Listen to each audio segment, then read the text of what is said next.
Welcome to our channel. Today we how to update Monday.com board automations for status changes. Easy tutorial step by step clearly.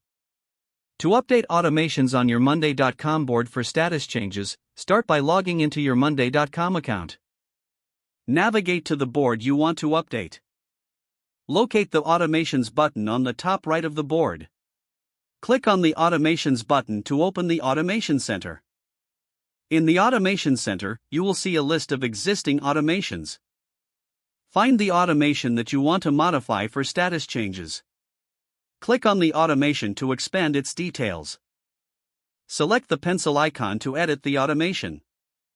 In the editing interface, you will see the current trigger in action. To change the trigger, click on the current trigger. Browse through the available trigger options and select When Status Changes. Next, review the action associated with the trigger. If you need to change the action, click on it to open the options. Select a new action from the list that aligns with your desired outcome. Once you have made all necessary changes, review everything to ensure accuracy. Finally, click on the Update button to save your changes. Your automation is now updated and will function according to the new settings. Repeat these steps for any other automations you need to modify. Make sure to test the updated automation to confirm it works correctly. That's all there is to it. If the page does not load, refresh the browser or try again in a private or incognito window. Make sure you are using the correct email address, then retype it carefully to avoid small typos.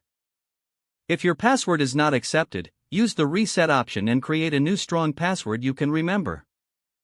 Check your spam folder for verification or security emails, then complete any requested confirmation steps. Enable two-factor authentication if available to improve account security and reduce unauthorized access risk.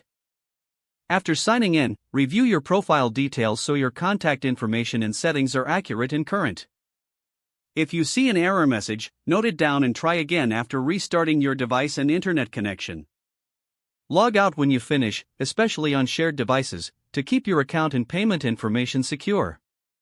Don't forget to like this video and subscribe to our channel for more step-by-step tech guides.